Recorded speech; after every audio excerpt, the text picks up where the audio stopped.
I need to study for an exam. So, this is kind of like a review for me. I just spent the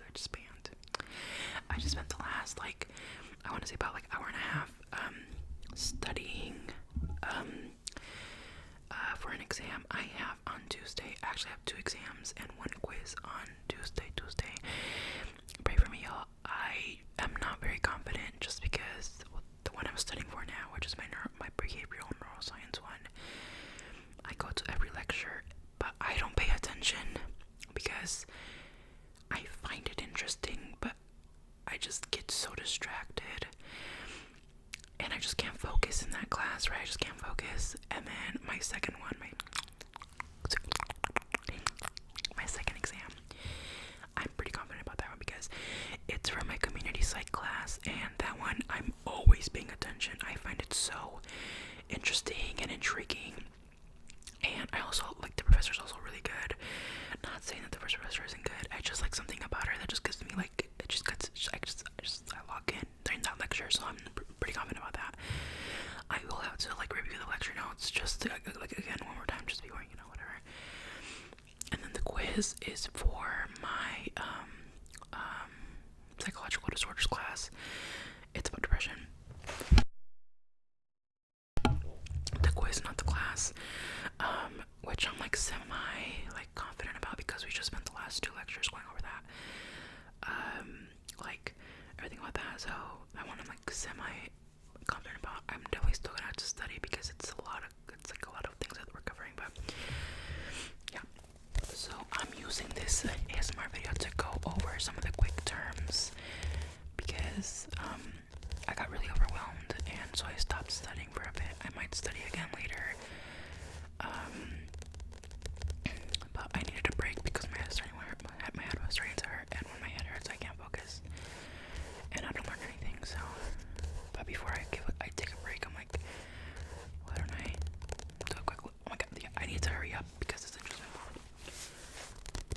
Okay, so where should we start with this? This is what the page is looking like.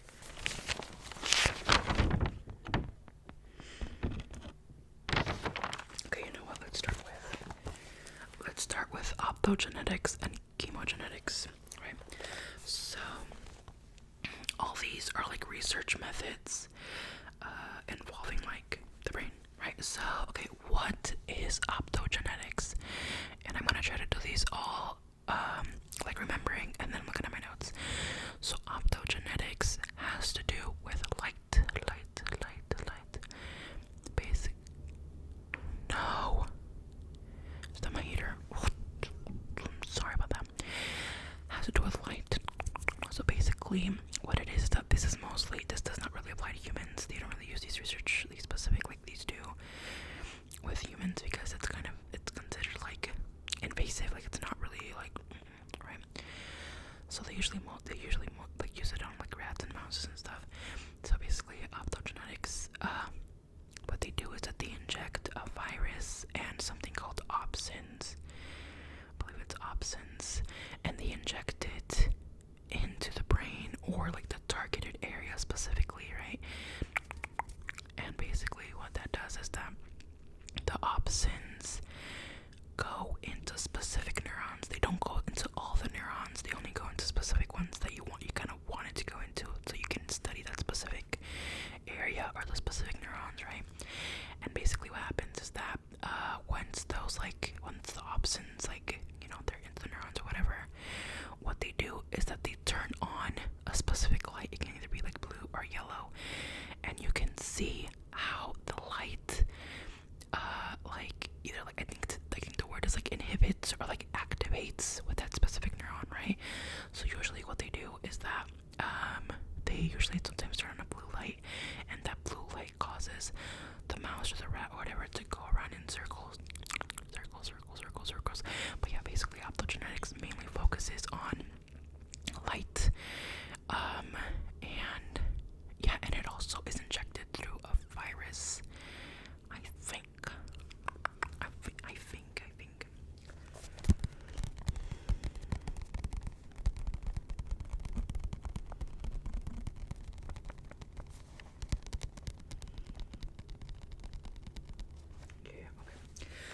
this is a definition right from my lecture notes. Optogenetics is a technique that uses light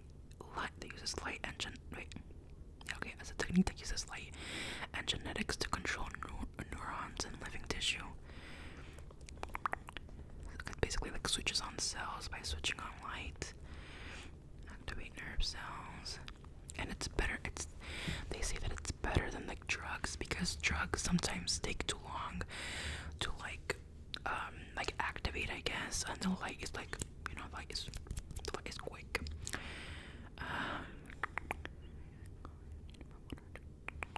Yeah, that's basically how that one works.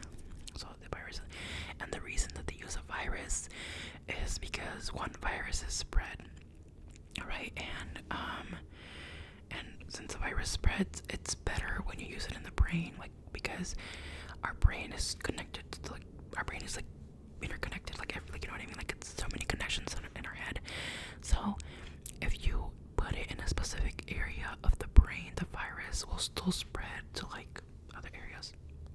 If I recall, if I am wrong, tell me, because actually, if I'm saying all these wrong, and you guys Google it real quick, and it says something like totally different from what I'm saying, tell me, because that's bad. That means I'm studying the wrong things.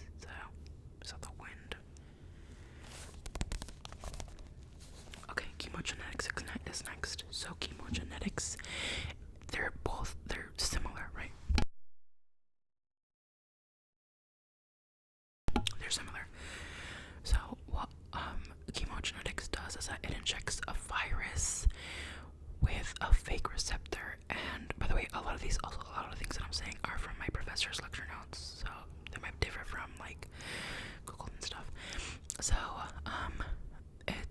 so basically they inject a virus with a fake receptor, and once that's injected into like is it the brain or the cell bodies or something like that, the fake receptors only attach to like specific neurons, not all of them, only specific ones, right? And once they attach, they inject another drug. I think it's like I don't even know what kind it is. It's a ligand, something like that. They inject that, and with that activates, or I think also deactivates the specific neurons. And with that, I believe that they're able to control them. I think so. So the main differences between like optogenetics and chemogenetics is that Opto uses light to activate like the opsins, and then chemogenetics uses like a drug to activate, or like whatever, the fake receptor, right? I think that's correct. Let's see.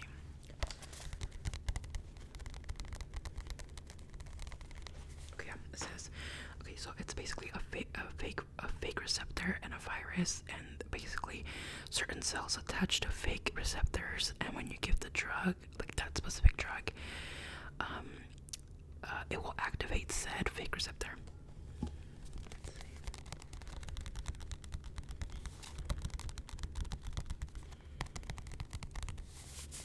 So those are the main differences between optogenetics and chemogenetics.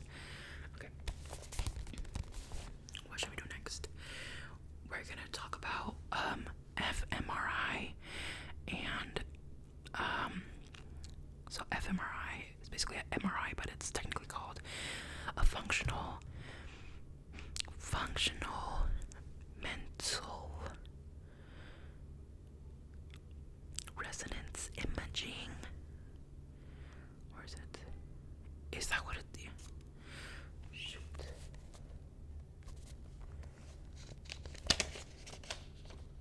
Hold on. Okay, no.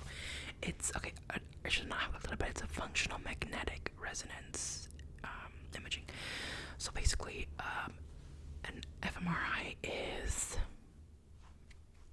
basically like a brain scan, right? So they put you in the little machine, and it goes right, and it gets like I don't even know how to describe it, honestly. Oh my god, how do I describe it? Because I feel like we all know what an MRI is, right? Oh, okay. So basically, an MRI uses something called like BOLD, which is blood oxygen level dependent. So basically, in order to see like brain activity, it relies on like oxygen, kind of, right?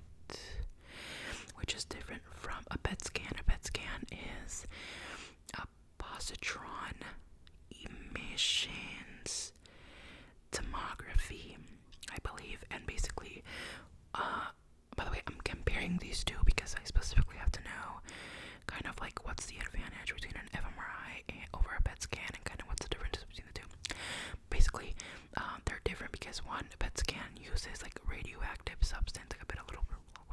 So basically, what happens is that they inject you with like a substance. Usually, I believe it's glucose, and a PET scan is a functional measurement, so it's an fMRI, but basically a functional measurement is when they tell you to perform a certain activity, right? So what happens is that during a PET scan, they'll tell you to perform a certain activity, whether it's moving or listening to something or whatever it is, right?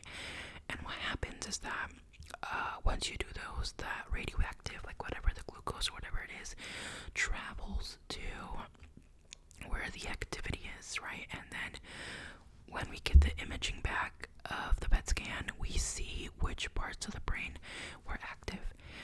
And another difference between a PET scan and an MRI is that a PET scan is only kind of like a horizontal view. Like when we get the imaging, it's only from like above the brain. And an fMRI is a 3D, so we can see like the sagittal plane. We can see everything that's 3D, which is different, right? And then the advantages of an MRI over a PET scan would include, so we get the 3D. An MRI is a 3D as opposed to like just like that one view from a PET scan. It's also along with the functional measurement, it's also like a structural. I think it's structural as well. It's like we can see like everything, I think. Also, an MRI is better because they're not injecting anything. Like as I said before, PET scans aren't that common just because like it's very limited, and also you don't want to go through that risk of like, because like you're injected with like something that's like radioactive, right? So an MRI is better because you're not really at risk there. I believe there's 3D. Nothing is injected. It's functional and it's structural, I think. What's the next one? We can also see the brain more clearly. When you look at an MRI scan, you can really see like all the parts of the brain. But when you look at the PET scan, you really can't see much except like the parts of the brain that were active. And what else? Oh, I can't remember what else. Let's go. Let's see. Oh, there was only four. So advantages of fMRI over PET scan. Nothing is injected. It provides functional and structural information in one image. Yeah, so that's good. Yeah. Better spatial resolution, so we can see the brain clearer, which is what I said. And then it creates 3D images. Okay, I got those all right. Okay, we're good.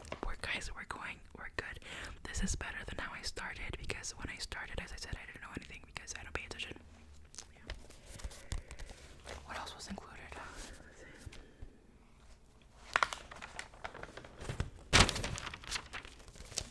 Here's the next page.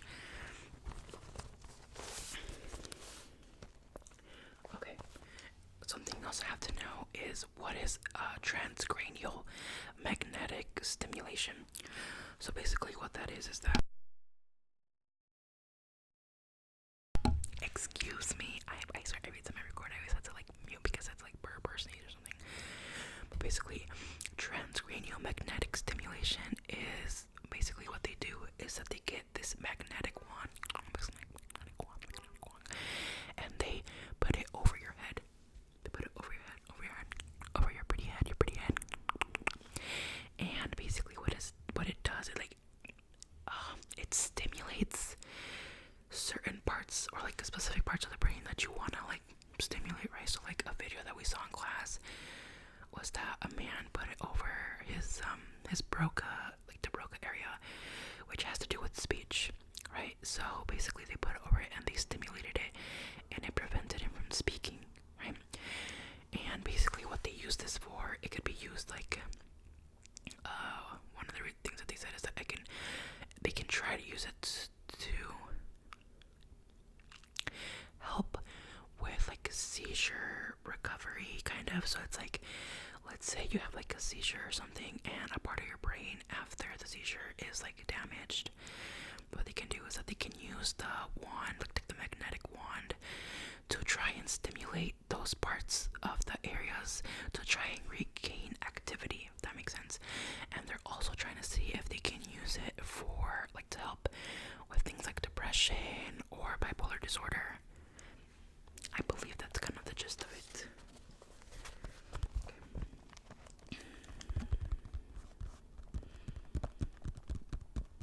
Okay, that's basically what I said. It says take magnetic wand, which alters activity in specific areas. People use it to map things like cognition, amongst other things. Can be used for things like recovery from stroke. Did I say seizure? Stroke. Those kinds of things, you know what I mean? Try to regain activity in places that had been damaged. So yeah, I kind of got the gist of it. That's good. Okay. Whew. Guys, we're going good. Okay, this is where it gets a little bit harder. So the next thing okay, so let's see. Different research methods. Okay. So the next thing we're gonna look at is different recording methods. So the first recording method is an EEG, which stands for electro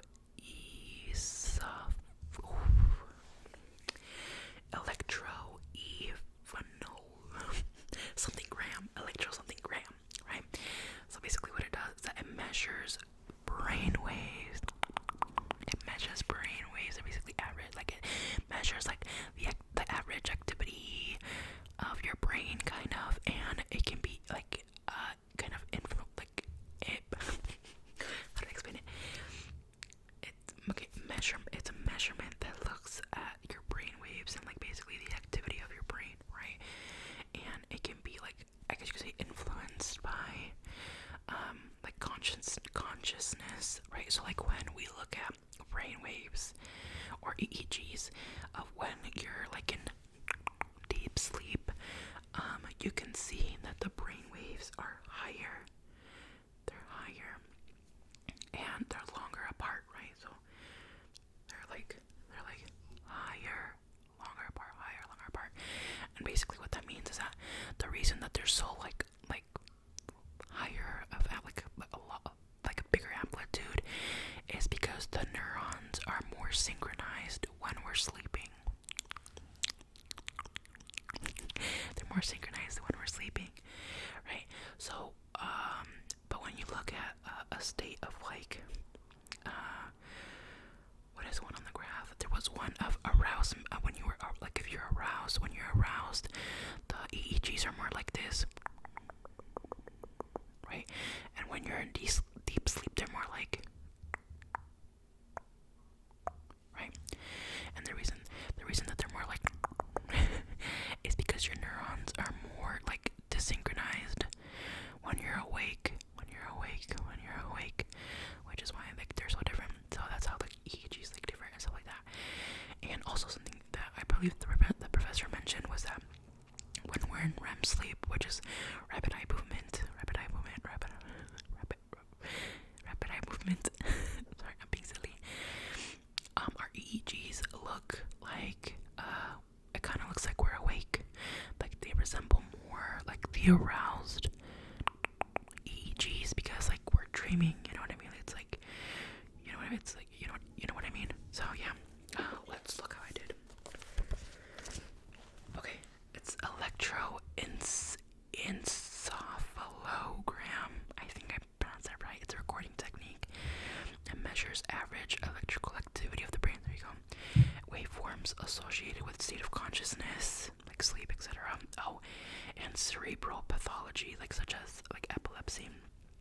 And okay, how do you do it? Okay, so the way that it's measured is they place electrodes on your scalp. They place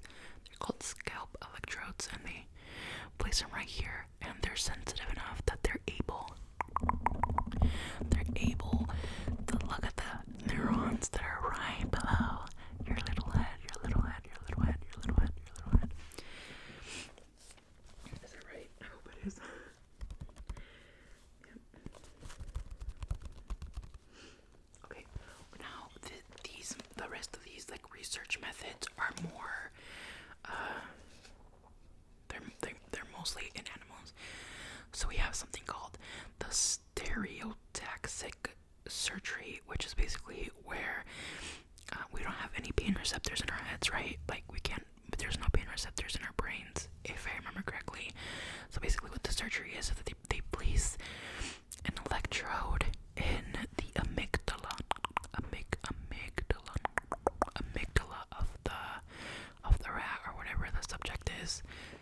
I think that's what the stereotaxic surgery is. Let's see.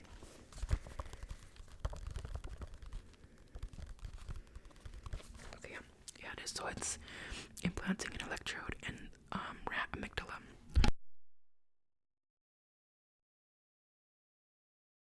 Okay, now we're gonna do this other kind of recording. So we have something called an intracellular recording. Intracellular is an intracellular unit recording. So basically what it is that it's one electrode, and remember the electrodes are the things that wait, hold on.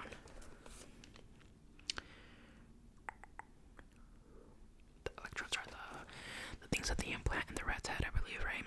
Because the scalp electrode is different from like the electrodes that they implant. So it's one electrode that measures one neuron, right? So it's one electrode, one neuron, intracellular. And then we have multi-unit recording, which is, I think it's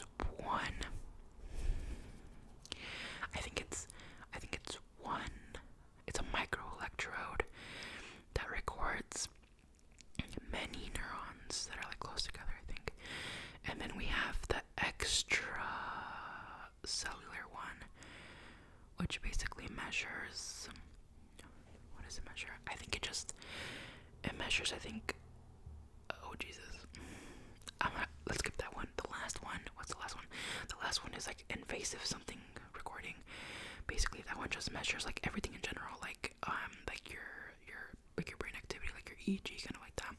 And the one that I miss, I think it's the extracellular one, I think is the one that's used most commonly. Okay, so like intracellular recording is it's like a micro electrode. What have I been saying? One neuron. Multiple unit is a small electrode, and neurons like all over, but like in one area. And then extracellular is a micro electrode, a single neuron, different action potentials. Okay, so it's like one neuron with but different action potentials. Invasive EEG recording, a large electrode, general changes in electrical. I don't know what that says, but basically it's that one. It's just like it's kind of just general. Yeah, just kind of general. And y'all, I think that's it. I think that's it.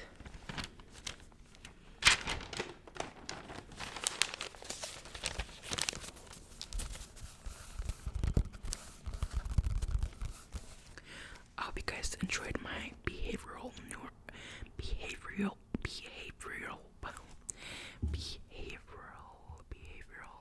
neuroscience talk. I don't think I missed anything. Reactive glucose, activate limiting parts on brain glucose, non-invasive medical imaging, radioactive.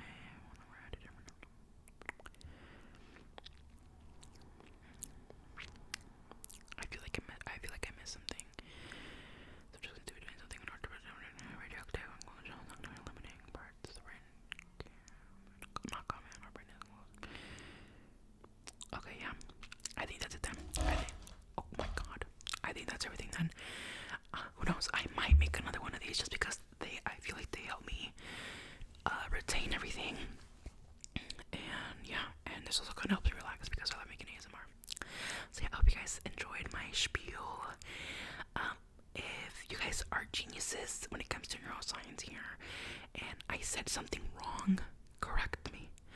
I'm not trying to be studying the wrong thing, y'all, but be nice about it, okay?